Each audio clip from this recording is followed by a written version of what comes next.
Dios le bendiga, mi hermano. Es una bendición saludarlos. Estamos ya listos para nuestro tema de hoy. Es un tema de eclesiología. Seguimos viendo las ramas de la teología sistemática. Recuérdese que necesitamos estos recursos para poder comprender la Biblia.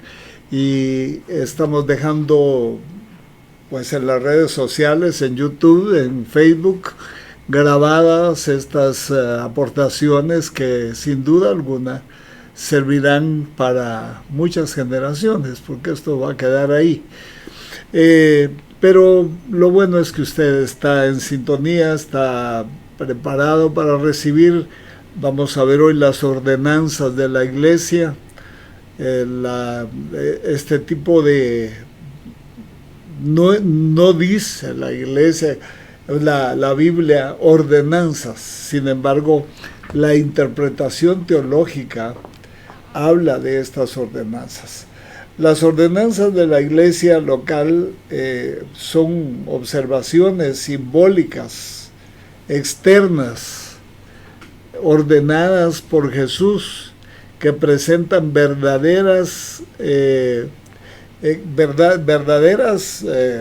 diríamos, verdades cristianas esenciales, y que se relacionan las dos con la muerte, resurrección, ascensión y regreso. Las dos. Por alguna razón, lo que dejamos de ver de Jesús antes de su ascensión y la esperanza de su regreso, las deja como encapsuladas en estas dos ordenanzas, porque nosotros no vimos qué pasó con Jesús cuando murió. De la cruz, cuando lo bajaron de la cruz José de Arimatea y Nicodemo, ya no sabemos nada de él hasta el tercer día que resucitó. Precisamente ahí es donde radica la primera ordenanza, que es el bautismo en agua. El término ordenanza viene del latín ordo, que significa fila. O sea, una fila de espera, ¿no? Como haciendo fila en el banco, u orden. Luego, por extensión, algo ordenado y reforzado por la autoridad correcta. Entonces, si vemos los dos aspectos, es una ordenanza, algo ordenado porque hay que hacerlo, está en línea con los principios bíblicos. Primero la salvación, el nuevo nacimiento, eso es primero por el oír de la palabra de Dios, viene la fe, y uno cree en Jesucristo, y el que cree, si cree, bien puede bautizarse. Entonces el siguiente paso es el bautismo en agua, pero hablemos un poquito del bautismo, porque hay muchas interpretaciones del bautismo. Las ordenanzas pueden ser definidas como la señal visible de una obra interior. De alguna manera, también de lo que no pudimos ver de Cristo, nosotros al bajar a las aguas, está realizándose una obra invisible en nosotros, probablemente en alguna medida sensible, porque se ve que algunos hermanos, cuando son bautizados en agua, salen hablando lenguas, siendo bautizados con el Espíritu Santo. Otros salen a botar el objeto de sus vicios. Yo he tenido mucha experiencia en eso, bauticé cientos o miles de personas en el avivamiento en Guatemala, y vi una variedad de reacciones pre-bautizo y post-bautizo. Pero indudablemente las personas deben bautizarse en agua para aspirar una mejor conciencia. Entonces la señal visible de una obra interior o la señal visible de una obra de gracia invisible.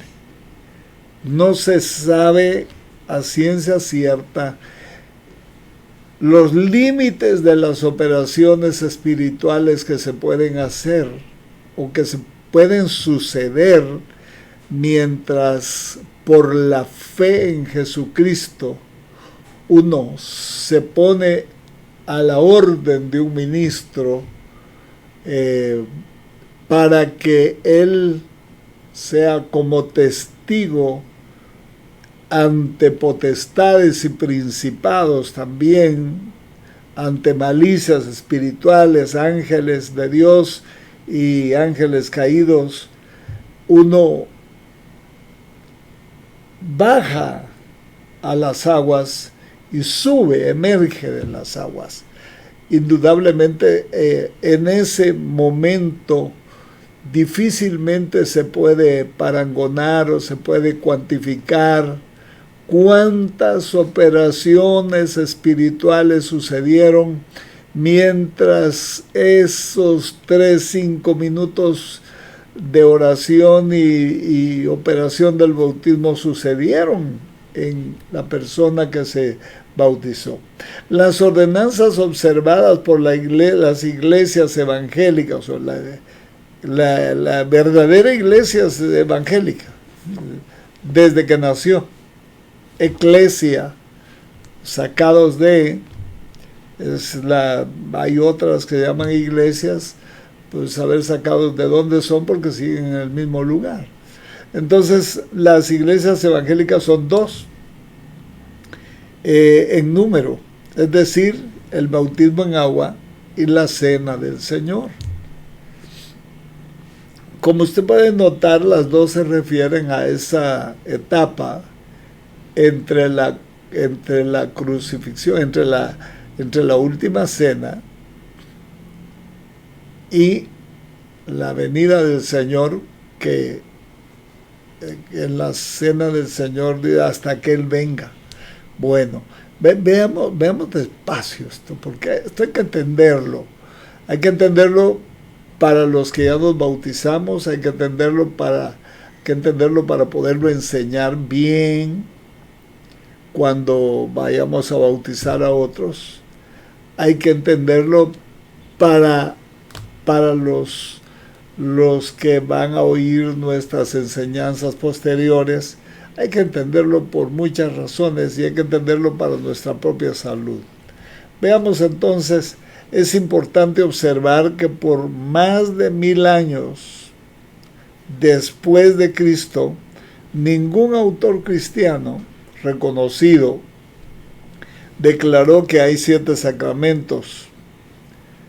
Desde luego la Biblia no los menciona, no menciona esos sacramentos, ni siquiera ningún teólogo cristiano, por lo menos 1000 años, los primeros 1000 años después de Cristo, nadie escribió ni habló al respecto.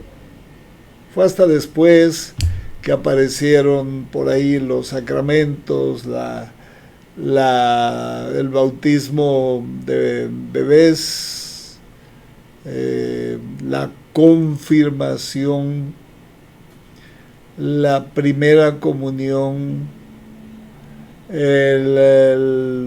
me parece que es la consagración, o no sé cómo, el matrimonio, y otros más, y por último pues el tiro de gracia, la extrema unción, que se supone lo último que el sacerdote hace cuando una persona está moribunda. Indudablemente habla de siete operaciones que no están reconocidas por la Iglesia cristiana evangélica y que son practicadas por la Iglesia Apostólica, Católica Apostólica Romana.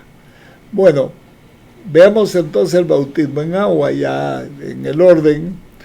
Bautismo en agua, Jesús puso un ejemplo para su iglesia, sometiéndose al bautismo por su precursor o el que le abrió paso, el que lo presentó, Juan el Bautista.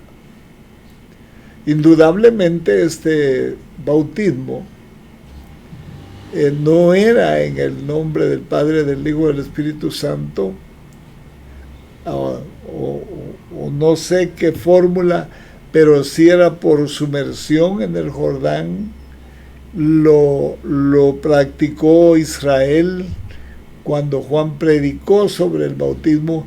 El bautismo de Juan es completamente distinto al bautismo evangélico, puesto que el bautismo de Juan no era para la iglesia, era para los hebreos, para hacerlos tornar a la ley, para hacerlos tornar al pacto, y que del pacto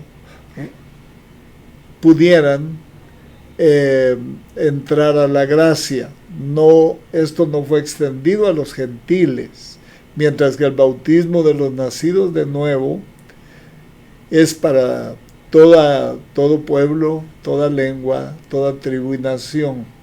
Note que los hebreos no nacieron de nuevo, porque Cristo no había muerto ni resucitado. Así que no había nuevo nacimiento en el Antiguo Testamento, puesto que Nicodemo, que era el maestro de Israel, no sabía nada al respecto del nuevo nacimiento. Incluso hizo una pregunta parvularia al Señor. Cuando el Señor le habló de nacer de nuevo, le dijo: Señor, ¿y cómo voy a entrar en el vientre de mi madre otra vez y volver a nacer? Eso me parece imposible. Y además de ser imposible, pues, ¿qué pasaría? ¿Cómo sería esto? El Señor le dijo: mira, si pudieras entrar en el vientre otra vez sin nacer, nacerías igual. Porque lo que es de la carne, carne es, y lo que es del espíritu, espíritu es. El nuevo nacimiento no radica en volver a nacer físicamente, radica en que, estando muertos en nuestros delitos y pecados, Dios nos dio vida en Cristo Jesús y nos reconcilió como vivos de entre los muertos. Ese es un nuevo nacimiento. Esa comunidad es la que se bautiza de esta manera de la que vamos a hablar. Veamos, entonces, Jesús estableció el bautismo en agua como una ordenanza, como se relata en Mateo y Marcos. Mateo 28, 19, dice: ir por todo el mundo. Marcos dice: ir por todo el mundo y predicar el evangelio a toda criatura. El que creyere y fuere bautizado será salvo, y el que no haya es condenado. Mientras que Mateo habla de hacer discípulos, bautizándolos, enseñándoles que guarden todas las cosas que les he hablado, dijo el Señor, y bautícenlos en el nombre del Padre, del Hijo y del Espíritu Santo. Aquí hay dos testigos que oyeron de boca del Señor la fórmula bautismal, y la Biblia establece con claridad que con la presencia de dos o más testigos se decide cualquier situación. Aquí no hay tales de chorritos, no hay tales de por ablución, no hay tales de bautismo por los muertos, no hay tales de nada. Aquí está claro que el que cree y un muerto ya no cree, ya se murió, y un bebé tampoco cree, porque no tiene uso de razón todavía, hasta que nace de nuevo. tiene una edad donde su razón, su razonamiento ya funciona bien y puede decidir por aceptar a Jesucristo como su personal Salvador. Vemos, Pedro enfatizó el mandato de ser bautizado en su mensaje en el día de Pentecostés. Note, Pedro está dando una explicación, nada más. ¿Qué pasó en el día de Pentecostés? Pues los 120 estaban hablando lenguas. Había un alboroto afuera significativo, entonces Pedro tuvo que dejar de hablar lenguas y seguramente Juan con él, siempre estaban juntos en estas encrucijadas, en estos momentos complicados, y Pedro alzó la voz y les dio una explicación de que lo que estaba pasando adentro no era porque estuvieran borrachos, era porque había venido el Espíritu Santo a morar en los hombres en la tierra, cumpliéndose lo prometido por el Señor antes de ir a la cruz. Y por cierto, en la explicación les dio una cuadrada: no a quien vosotros matasteis, crucificándolo en la cruz, ¿verdad? Les habló serio, y cuando todos, una gran cantidad de personas, por lo menos 3,000 personas, sin contar las mujeres, preguntaron qué hacían ante una situación como esa. Pedro les contestó que se bautizaran en agua en el nombre del Padre, del Hijo y del Espíritu Santo. Esto, al parecer, al principio de la iglesia no se hacía lo que hacemos nosotros hoy, que pedimos que levanten la mano, pedimos que pasen al frente. Todo eso es bueno, no creo que sea malo, es bueno, pero ante una multitud así, lo que Pedro sugirió: bautícense en el nombre del Padre y del Hijo y del Espíritu Santo para perdón de sus pecados, para arrepentimiento. Si creen, bien pueden. Dice, bautizaron más de 3,000 personas ese mismo día allí, y pues eso está en Hechos 2:38 al 41. Ahí lo puede usted revisar despacio en casa para ver cómo sucedieron los hechos. Bueno, a través del libro de los Hechos, los apóstoles observaron la ordenanza bautizando a sus convertidos, o a los convertidos a Cristo, en esa fórmula todo el tiempo. Felipe bautizó al eunuco,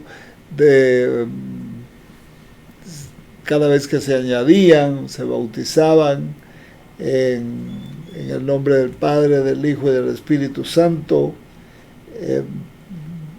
Indudablemente no cambió esa fórmula de bautismo todo el tiempo que la iglesia ha caminado durante 2000 años. Ha habido variantes inventadas, desde luego, porque no pudieron salir de otro lado. Mucho más fáciles, es una mezcla de lo episcopal, lo luterano y lo católico, digamos. Se ven templos en Estados Unidos de las iglesias antiguas que tienen una pilita con pedestal y un recipiente, un guacalito, diríamos en buen salvadoreño, donde la gente se agacha y les echan un poco de agua en la cabeza, otros les salpican Pero el bautismo no es símbolo de brisas, no es símbolo de refrescarlos, es símbolo de muerte y resurrección. A Cristo lo enterraron, lo sepultaron, lo metieron en una cueva, lo pusieron bajo la tierra. Eso implica el bautismo en agua.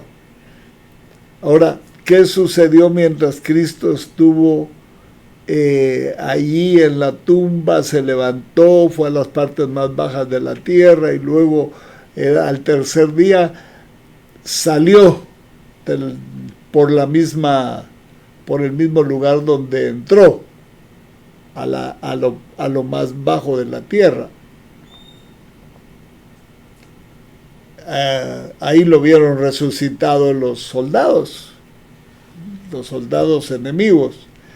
A través del libro de los Hechos, los apóstoles observaron la ordenanza bautizando a sus convertidos. Según Hechos 8:12, se ve en muchos casos en la Biblia, Hechos 8:36 al 38, y hay un innumerable varios textos donde podríamos leer por un buen tiempo los casos de los bautismos en agua por sumersión en el nombre del Padre, del Hijo y del Espíritu Santo. El significado espiritual del bautismo en agua está enseñado en las epístolas. Esto pasa de los evangelios a las epístolas. Ahí está en Romanos 6:3, está, diríamos ya, conceptualizada la doctrina del bautismo, de tal modo que no hay para dónde movernos.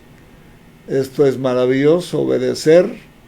Algunos creyentes que no sé si nacieron de nuevo o no, pero porque uno no puede saber si la gente nació de nuevo. El único que sabe si nació de nuevo es el que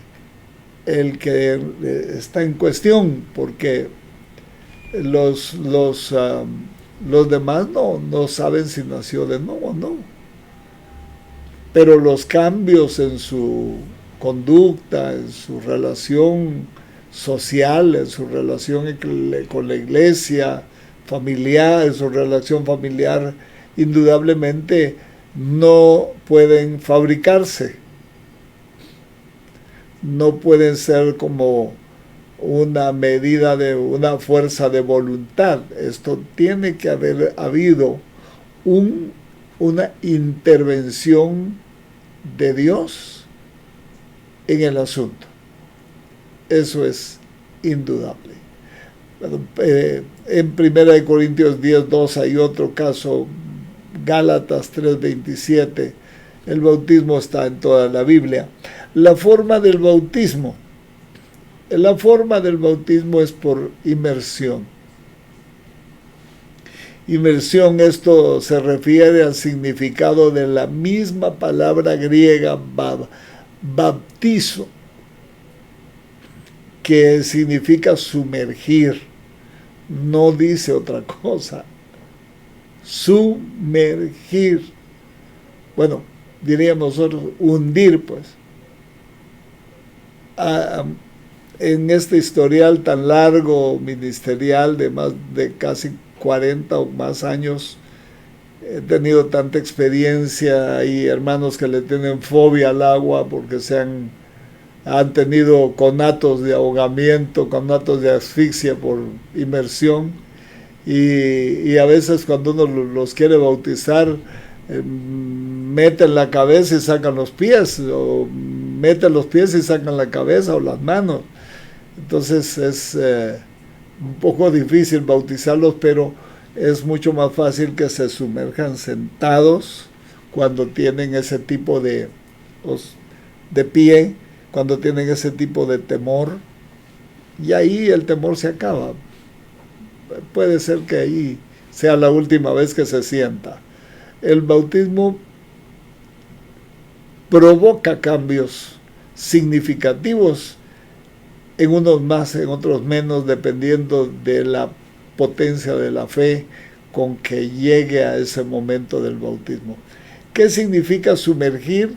Que va de acuerdo a la descripción bíblica de la forma del bautismo de Jesús en el río Jordán. Porque ahí sí no hay ninguna otra duda que Jesús, después de bajar, subió, ¿verdad? No hay duda del bautismo de Jesús. La fórmula para el bautismo en agua está claramente establecida en la Gran Comisión, como en el nombre del Padre, del Hijo y del Espíritu Santo. Está bien clara ahí. El bautismo en agua, en nombre del Padre y del Espíritu Santo, de acuerdo con los mandamientos de nuestro Señor Jesucristo, es una bendita señal externa de algo que es verificado en el interior. Si me permite un segundito.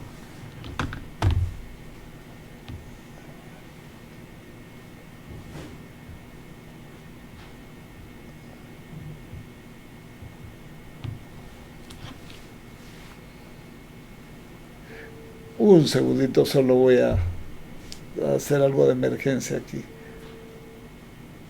Gracias por eso.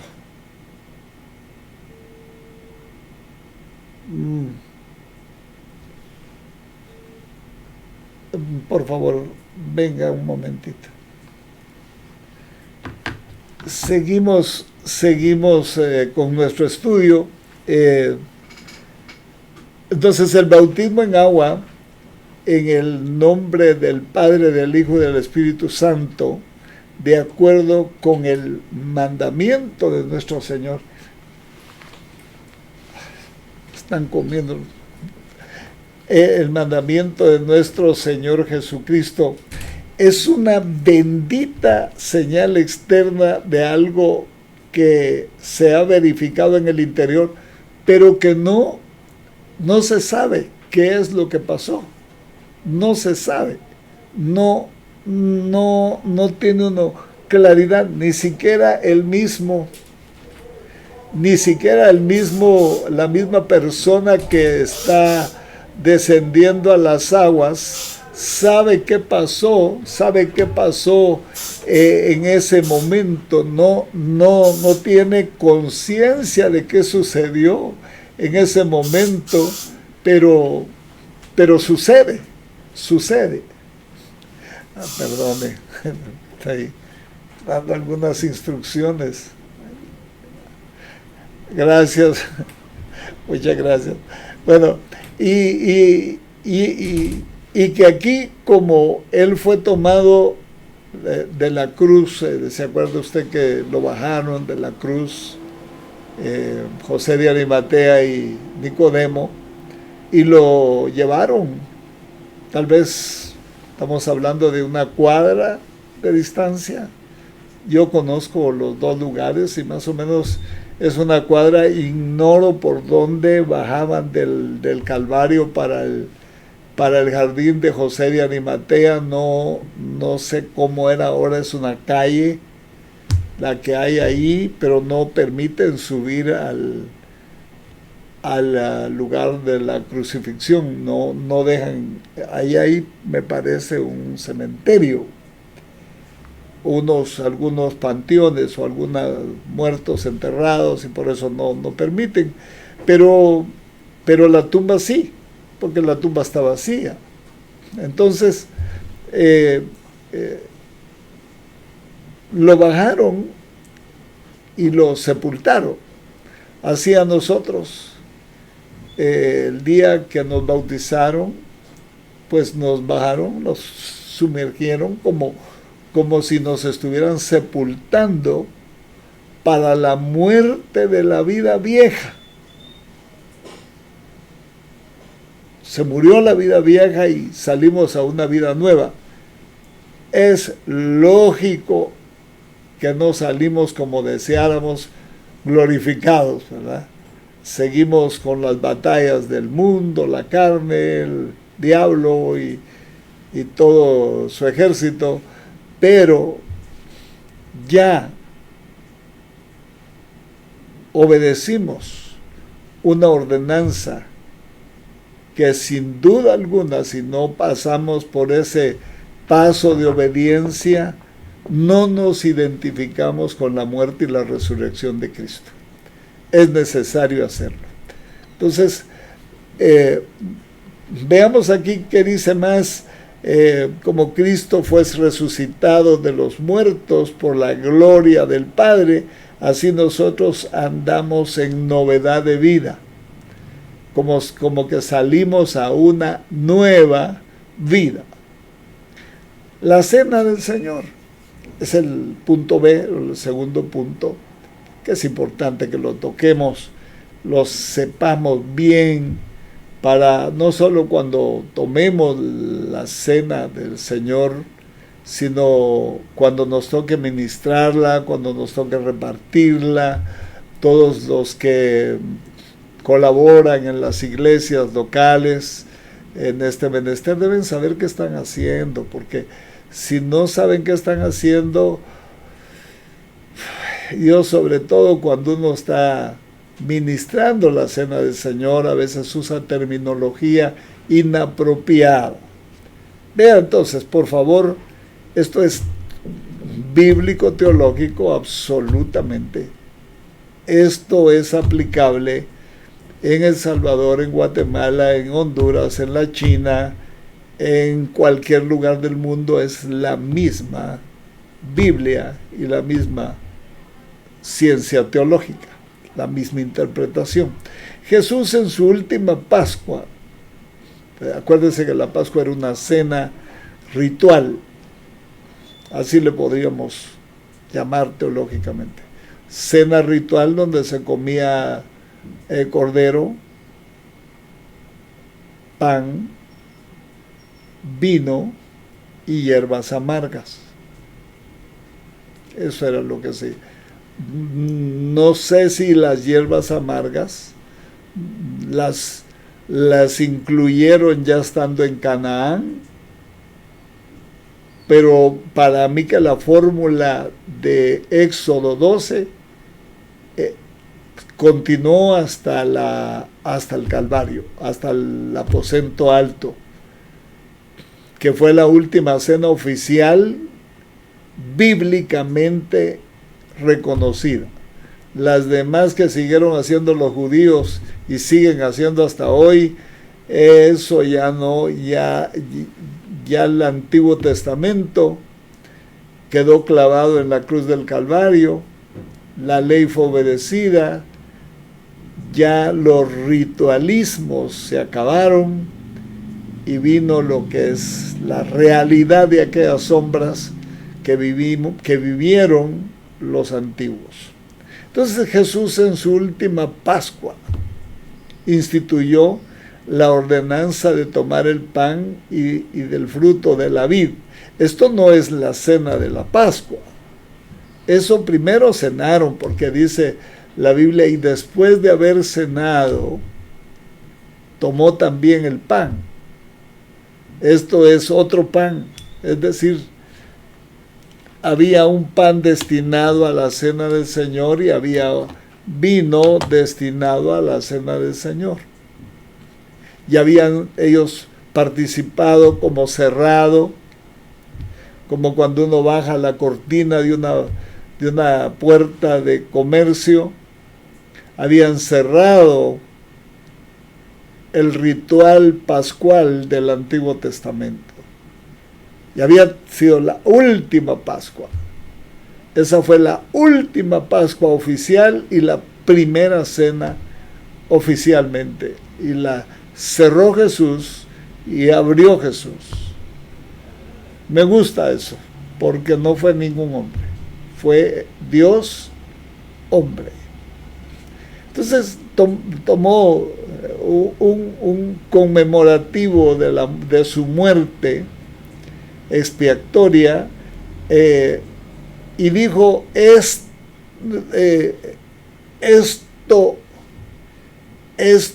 es mi cuerpo que por vosotros es dado o es partido, haced esto en memoria de mí. Note que la versión 60 es la más acertada, porque dice esto. No podía ser como dice la Iglesia Católica Apostólica Romana, que cuando el sacerdote reza por los, o bendice, según ellos, el pan y el vino, se vuelve literalmente sangre y carne de Jesús. Eso, en primer lugar, científicamente no ha sido probado nunca. Tampoco el sentido común nos dice que eso sea posible. Y mucho menos cuando Jesús estaba de pie o estaba sentado a la mesa. No podía decir, cómanme, esto es mi cuerpo. Sáquenme sangre y esta es mi sangre. No. Es absolutamente erróneo esa interpretación de la cena del Señor. En el libro de los Hechos, la costumbre de la cena del Señor se trata bajo el término del partimiento del pan. Dice que perseveraban juntos y comían con sencillez de corazón y partían el pan. O sea, seguramente después de la cena de amor o cena, partían el pan y participaban del vino. Cada vez que los discípulos partían frecuentemente el pan con un amoroso banquete de compañerismo, esto no es compañerismo como cuando nosotros nos juntamos para celebrar un cumpleaños, nos juntamos para celebrar que ganó o perdió un equipo de fútbol o de cualquier deporte. No es eso, no es amistoso. El rango de esta coinonía no es de rango humano, terrenal, es de rango espiritual. Porque todo lo que sucede, aunque los elementos son físicos, es invisible. Entonces tiene que ser un rango espiritual. Y se refiere al cuerpo de Cristo y a la sangre de Cristo que ya fue derramada y que ya el cuerpo es glorificado. Entonces no tendría razón de ser la manera como la Iglesia, entre todas los errores, que es un error en total, ¿verdad? Pudiera ser algo literal. Eso no. Cada vez que los discípulos partían entonces frecuente el pan en los banquetes de compañerismo, era concluido con la celebración de la cena del Señor. Después de comer juntos, de participar de salmos, dice la Biblia, dice que en estos banquetes, en estos ágapes, normalmente era donde preguntaba el apóstol Pablo, ¿qué hay entre vosotros cuando reunís? Hay salmos, hay himnos, hay cánticos espirituales, porque lo que traían ellos como liturgia de la cena era que el dueño, el anfitrión, el dueño de la casa, sacaba agua para que se lavaran, para comer, ¿verdad? No era un lavamiento ceremonial, pero se lavaban y luego encendían las luces, que eran normalmente antorchas o alguna cosa así, y se sentaban a comer juntos, pero antes de comer o durante la comida había algunos que tenían virtudes. Por ejemplo, habían gente que sabía salmos de memoria y sabía recitarlos y pues le pedían que recitara un salmo o que cantara un salmo. Habían otros que seguramente ejecutaban algún instrumento y cantaban un himno. Precisamente eso era lo que Pablo preguntaba, porque se había perdido en los corintios este repartimiento de virtudes. Esta edificación con virtudes se había perdido en los corintios, y por eso preguntaba: ¿qué hay, hermanos, cuando reunís?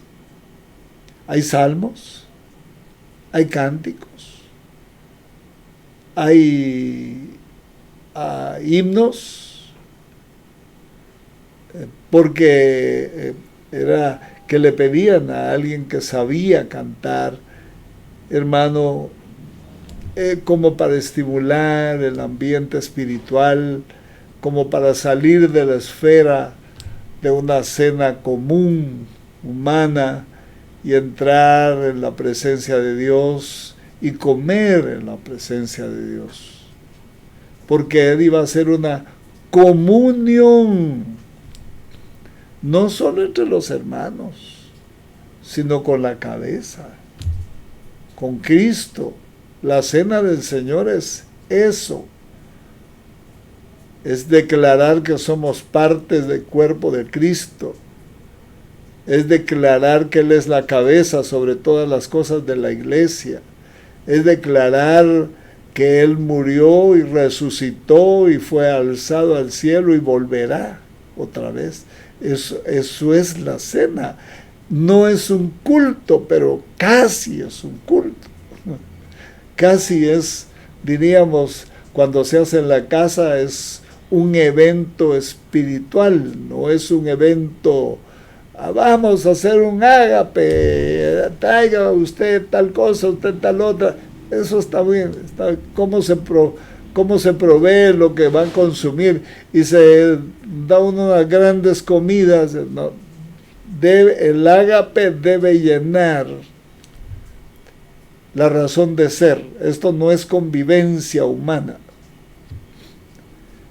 Esto es para después de comer, en medio de una esfera espiritual, en medio de una esfera favorable del espíritu, participar del pan y de la copa. Eso es un ágape.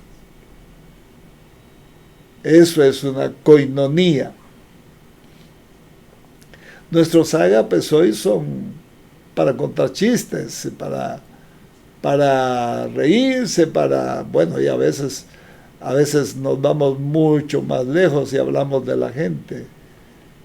Como decía alguna persona, de repente sentía que estaban hablando de alguien, decía, ya empezaron a hablar de la gente, decía mi pastor, yo me acuerdo que decía esa palabra. Pero después se quedaba pensando, ¿pero de qué hablamos? ¿Verdad? Y se reía él. Nos reíamos ahí junto con él porque era muy alegre estar en una reunión así. Pero creo yo que no hemos llegado todavía, por lo menos que yo sepa, en nuestra misión, en esta misión. No es nuestra, es la misión de Dios para nosotros. No hemos realizado ese tipo de ágapes así. donde haya alguien que cante un coro, un himno solemne, alguien que se ponga de pie y recite un salmo, alguien que cante un salmo. Eso era lo que se hacía en la iglesia del principio, y luego después de comer con ese temor reverente, de no hablar de la gente, sino hablar del Señor en medio de la cena, experiencias vividas, compartiendo la realidad del Evangelio, y luego después conmemorar, hacer memoria de la muerte y la resurrección de Cristo.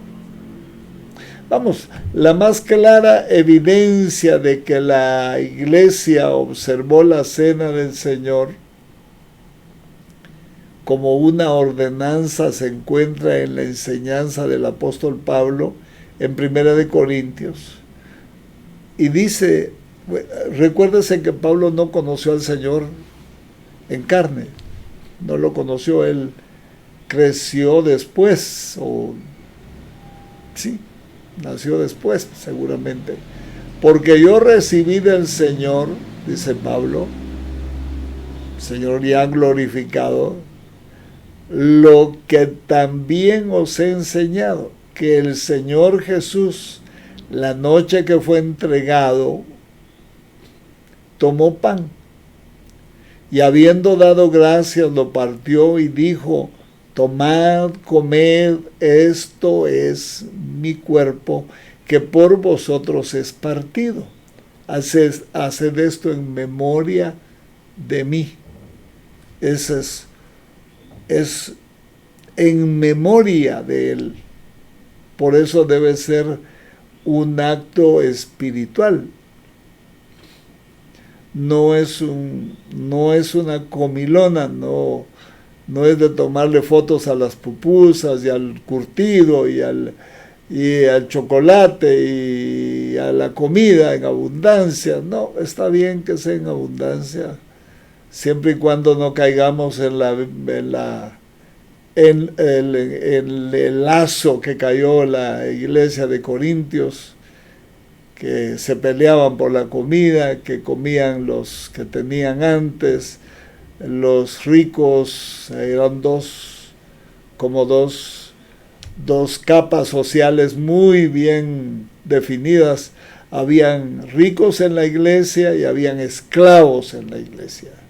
Esclavos. No tenían nada. Recuérdese que un esclavo no tiene sueldo, no tiene nada, no tiene salario, solo su comida y latigazos, ¿verdad? Entonces los esclavos llegaban tarde porque tenían que terminar de hacer todo lo que les mandaban sus amos. A lo mejor sus amos ya estaban en la iglesia, pero los esclavos llegaban tarde. Y cuando ellos llegaban, ya se habían comido todo.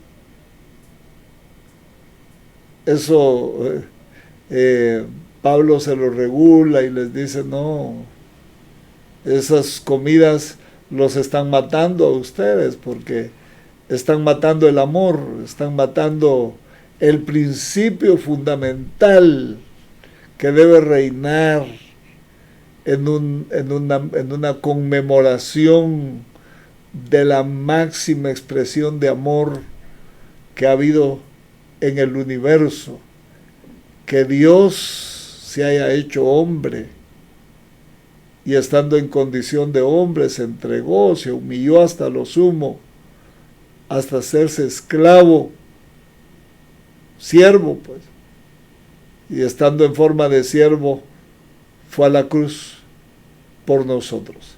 Si se va a conmemorar un acto de amor de esa magnitud, pues no se puede ir a hablar de la gente, no se puede ir a codiciar la comida, no se puede ir a a darle rienda suelta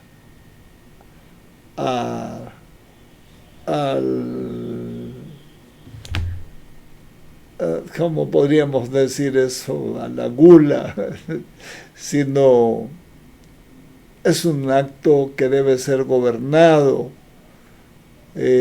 por cada uno de los asistentes, y que cada uno de los asistentes participe de los bienes, de la comida, con mesura, con sabiduría, porque es una cena como si el Señor estuviera allí, y de hecho está. No estamos diciendo una herejía, estamos diciendo que Dios es omnipresente, que Cristo es omnipresente, y que si vamos a celebrar una fiesta de unidad con Él y con nuestros hermanos, indudablemente tendría que estar ahí. Entonces, asimismo tomó también la copa después de haber cenado, diciendo: esta copa es del nuevo pacto en mi sangre.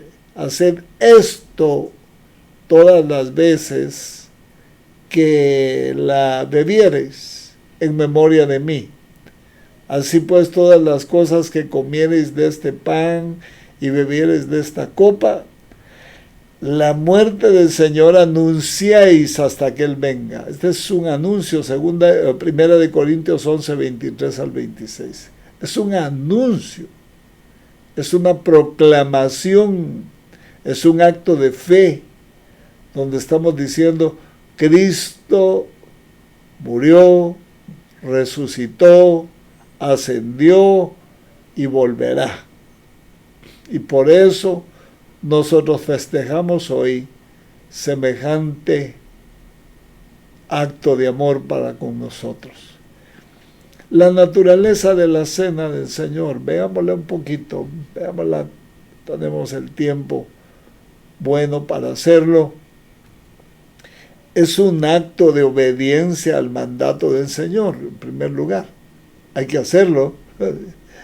Cualquiera que sean las bendiciones derivadas de la práctica de este mandato, se hace bajo el contexto de la obediencia a la cabeza de la iglesia. Primera de Corintios 11, 23 y 24. Recuérdese que Él lo dejó establecido. Hay que hacerlo. No dejó cada cuánto de tiempo, no dejó eso. Dejó cómo lo hiciéramos y por qué lo haríamos. Pero lo íbamos a hacer cada vez. Y cada vez que lo practicáramos, estábamos dando un mensaje. Y por supuesto, recibiendo interiormente bendiciones, transformaciones que solo Él sabe que está haciendo mientras uno está en esos actos de amor con Él y con su pueblo, buscando la paz con todos y la santidad sin la cual nadie verá al Señor. Es un conmemorativo de la muerte expiatoria y del derramamiento de la sangre de Jesús, según Lucas 22, 19 y Primera de Corintios 11, 24. Es una proclamación de fe, un acto de confesión por la Iglesia en la eficacia de la obra expiatoria de Cristo. La muerte del Señor anunciáis. Estamos anunciando, estamos gritando, haciendo un acto de amor. Recuérdese que una coinonía, un ágape, no es una cena de carne asada, no es una cena de un churrasco, no es una cena de traje, yo traje, él trajo, vosotros trajisteis. No, no, no, no, no, no. Es una fiesta, es un culto de amor, es un momento de hacernos uno con la cabeza y con los miembros presentes, y por qué no decirlo, todo el cuerpo, porque si una parte del cuerpo está bien unida, desde luego lo está con todo el resto del cuerpo. Es una declaración de la anticipación del regreso de Cristo para finalizar su obra redentora. La muerte del Señor anunciáis hasta que Él venga. 1 Corintios 11:26. Esto quiere decir que no se debe dejar de hacer. Debe hacerse. No siempre con la cena previa. Esto es cuando se hace por las casas. No se podría hacer una cena en la mañana, por ejemplo, un domingo, ¿no? Los dos cultos con cerca de 1000 personas, serían 1000 platos, sería complicado. Pero cuando se hace en casa, cuando hay un responsable ahí, se puede invitar a un anciano de la iglesia, un coordinador de discipulados, una persona responsable que sepa conducir este ambiente de gracia. Nosotros necesitamos volver a las Sagradas Escrituras, hermanos, y gracias a Dios estamos viendo muchas cosas que no estamos haciendo, y a lo mejor empezaremos a ver muchas cosas que hacemos que no deberíamos hacer. Por ejemplo, llamarle ágape o coinonía a una comilona de 5 estrellas, ¿verdad? Con un rimero de pupusas, de revueltas, de queso, de dayote, de loroco, de todo. Está bien, eso se puede hacer cualquier día, pero si se va a convocar para una fiesta santa, hay que darle ese carácter. Ese carácter. Es una fiesta donde se busca edificación espiritual, se busca unidad, se busca comprensión, se busca amor, o se cosecha amor, se siembra amor. Y eso era lo que estaban dejando los corintios. Los corintios tenían esas fiestas y se emborrachaban en la cena. Se emborrachaban en la cena previa, ya cuando tomaban la cena del Señor. Ya no discernían. Por eso dice la Biblia que no discernían el cuerpo de Cristo. Estaban ya no tecolotones, como dicen en Guatemala, ¿verdad? Se estaban bolos, borrachos. ¿Quién va a entender sabiduría borracho? Gracias a Dios en nuestra cultura cristiana, y el apóstol Pablo enseñó, por tratarse esas regiones, sobre todo los judíos, que son un pueblo terrenal y que no tienen al Espíritu Santo adentro, lógicamente no se les puede pedir que se alegren con el Espíritu Santo porque no lo tienen adentro. Entonces ellos tienen que alegrarse con vino de esta tierra porque ellos son de esta tierra, tienen prometida una tierra, tienen prometida un rey, un trono terrenal, pero a la iglesia Pablo le sugiere: hermanos, no se embriaguen con vino en el cual hay disolución, embriagaos del Espíritu Santo. Note, está como todas las cosas en el Evangelio, nada es a la fuerza, nada es forzado. Lógicamente lo que Pablo está diciendo es dando una enseñanza teológica de 5 estrellas. Está diciendo Pablo que la iglesia no debe turbarse su mente, sobre todo en un acto tan importante, tan solemne como la celebración de la Cena del Señor. Es una experiencia de comunión con el Señor en la cual el participante recibe por la fe la fuerza y bendición de comunión con el Salvador. Note, el Señor, estamos unidos a Él orgánicamente. La cabeza está unida orgánicamente por el Espíritu Santo. El Espíritu Santo es uno con Él y al estar en nosotros, nosotros somos uno con Él. Y eso es lo que celebramos, esa unidad imposible, que solo fue posible mediante la mayor muestra de amor de la historia del universo, la muerte de Cristo. El pan que partimos no es la comunión, no es la coinonía del cuerpo de Cristo. 1 Corintios 10, 17. Entonces, esta cena del Señor debe ser un acto litúrgico de respeto, con mucho, diría yo, solemnidad,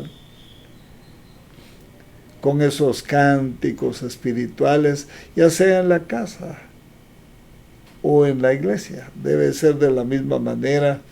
Es una comunión, es coinonía de creyentes ante la mesa del Señor y una declaración de la unidad del cuerpo con Cristo y de Cristo.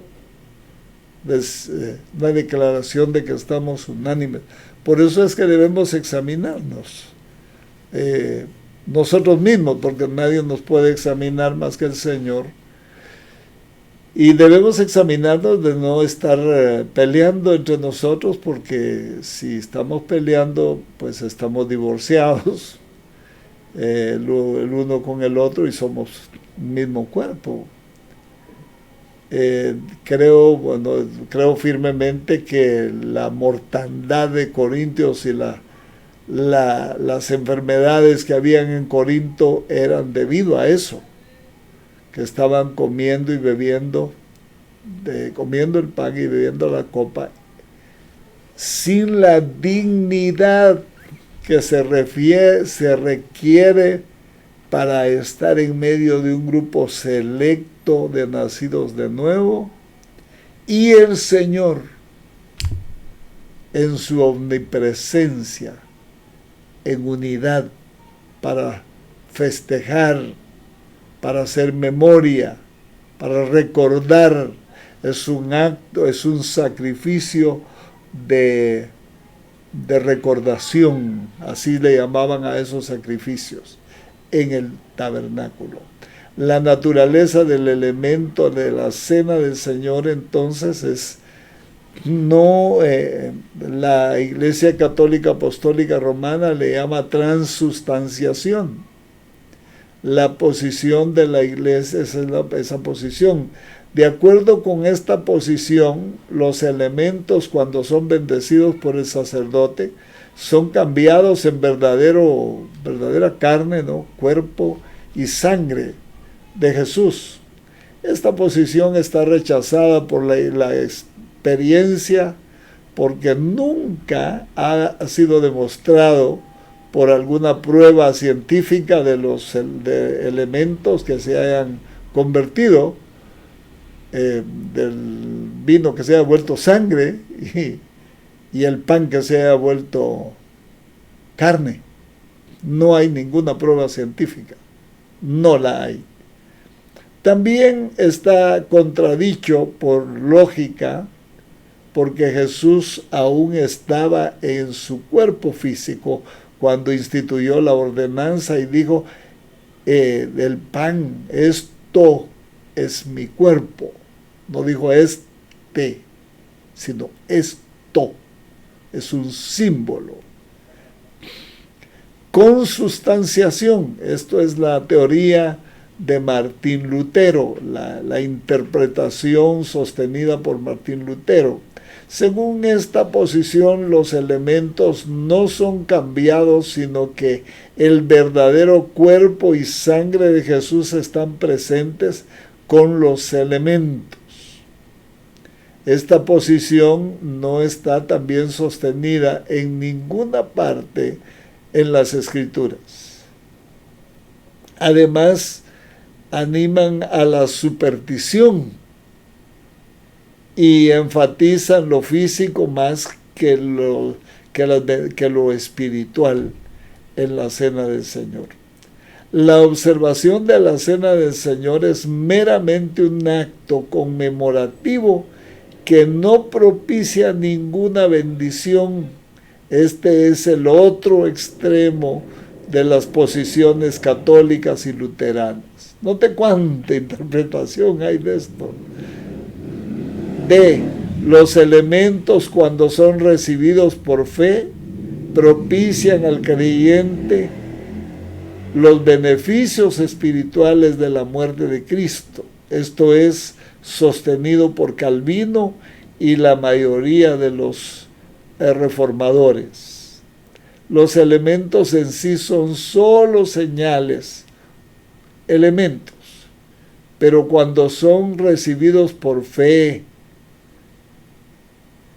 se experimenta una verdadera comunión con el Señor y pueden ser mediados los beneficios de una comunión. Esta parece ser la posición más espiritual o más escritural y más aceptada. Esta última.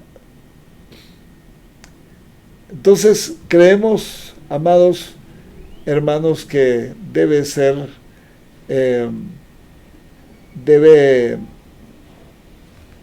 practicarse lo que la Biblia dice. Indudablemente, nosotros necesitamos empezar a realizar nuestros ágapes de la manera que deben ser efectuados. Necesitamos eliminar lo que no es bíblico y poner lo que es bíblico, a medida que la luz va llegando a nuestros ojos, porque solo en su luz veremos la luz y con él están los manantiales de la vida. Dios lo bendiga, Dios lo guarde y sobre todas las cosas la presencia de Dios no falte en su corazón. Hasta el próximo día. Dios lo bendiga.